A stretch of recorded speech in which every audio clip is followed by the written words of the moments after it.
بسم الله الرحمن الرحیم.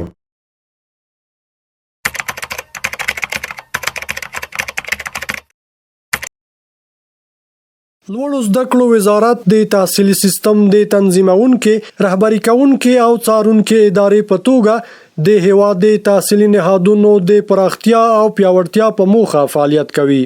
دغه وزارت هڅه کوي چې د ټولنې له اړتیا او د وخت له غوښتنو سره سم بشري ځواک وروزي او د همدې موخې لپاره تل په لټه کې دی چې اماراتي او خصوصي تحصیلي نهادونه با کیفیته مسؤلیت منونکي او خپل رسالت ته ژمن پاتې شي.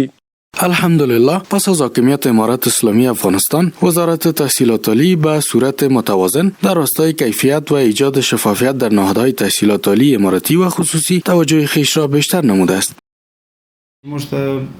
خصوصي پوهنتون او اماراتي پوهنتون دا دواړه یو حیثیت راته لري.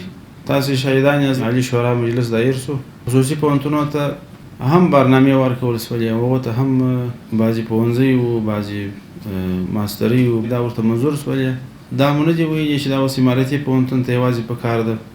دا دواړه دوه ورونه وبولل چې دا هم د حق لري دا بل هم لري باید ورکول شي. که معیار د اماراتي پوهنتون نو برابر هغه هم شاته کړي دي که د خصوصي پوهنتون کې کوم بوت هغه هم شاته کړي دي. نو د دواړو ترکیب او د دواړو ارتقا او د دواړو ښه ځلېدل او د دواړو د پاره د ولس باور چې باور یې پر راسي د ولسونو دا دواړه موږ ته مهم دي. دغسې که مشکل موږ په اماراتي پوهنتونو کې پیدا کړی دی که په خصوصي پوهنتونو کې پیدا کړی دی. داسې مو نه دي کړي چې موږ د اماراتي پوهنتون پرده کړې ده هغو ته مو ویلي چې خیر دی په بانه کې دا به اصلاح کړي او خصوصي پوهنتون ته مو یا اختاریه ورلېږلې ده یا متوسیه ورلېږلې ده. دواړه مو په یو رقم نظر کتلي دي. شاهدان یې هم درته پېښولی سو، مثالونه یې هم درته پېښولی سو.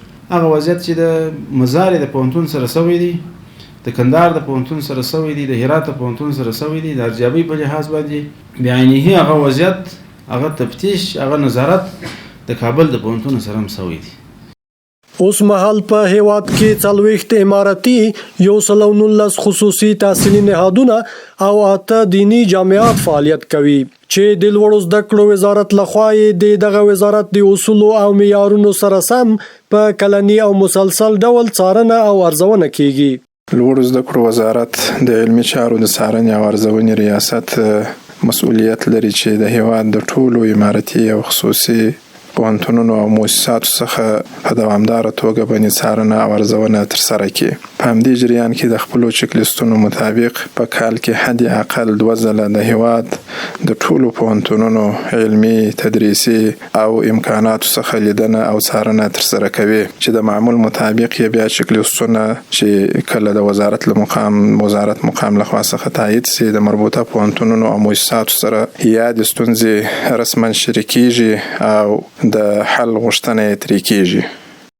په همدې لړ کې 11 د لوړو زده کړو خصوصي مؤسسې په غزنی کې سلطان محمود غزنوي، په فراه کې ابو نصر، په بادغیس کې حنزله او حکمت، په تخار کې فجرستان، په کندوز کې نمر، په بغلان ولایت کې رویان او قدس، په بلخ کې سادات، په سمنګان کې مولانا جلال الدین بلخي او په هرات ولایت کې د الغیاث په نوم مؤسسه کې د ډیرو ستونزو او مشکلاتو راپور د لوړو زده کړو وزارت رهبری شورا ته وړاندې شو چې د شورا له لوري د بیا ارزونې لپاره یو 6 کسیزه کمیټه وګمارل شو او په یادو نهادونو کې لاندې مشخص او مشترک ستونزې په نښه کړې.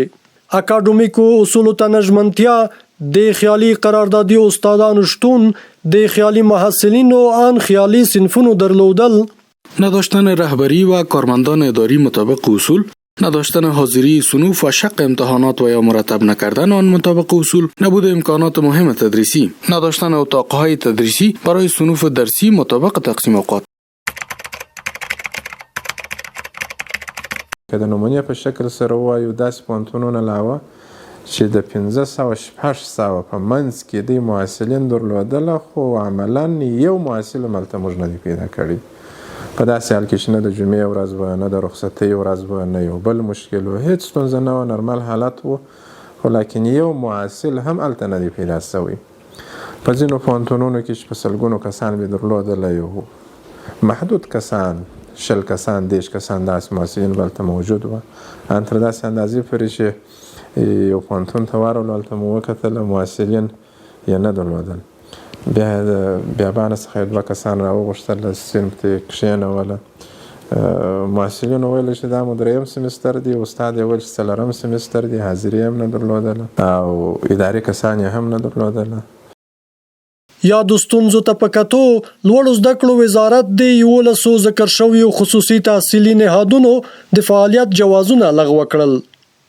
د لوړو زده کړو وزارت د رهبري شورا د پریکړې پر اساس 11 لوړو زده کړو خصوصي مؤسسې فجرستان په تخار کې، رویان په بغلان کې، انمر په کندوز کې، قدس په بغلان کې، سادات په بلخ کې، مولانا جلال الدین بلخي په سمنګان کې، حنزله په بادغیس کې، سلطان محمود غزنوي په غزنی کې، ابو ناصر په فراه کې، الغیاث په هرات کې او حکمت په بادغیس کې. د یادو مؤسسو د مکرر سرغړونو په وجه د فعالیت جوازونه لغوه شول. مؤسسین او رهبري به عدلي او قضایي ارګانونو ته معرفي شي او همدارنګه د یادونې وړ د ټول پوهنتونونو او لوړ زده کړې مؤسسې د لوړ زده کړو وزارت د معیارونو پر تطبیق مکلف دي.